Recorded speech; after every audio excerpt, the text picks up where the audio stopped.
পথাৰত বাজিছে কিহৰ ৰুণ ঝুন ৰুণ ঝুন ৰুণ ঝুন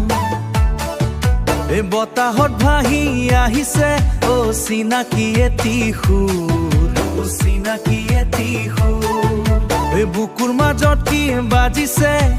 কিহৰ যেন ছন্দ কিহৰ যেন ছন্দ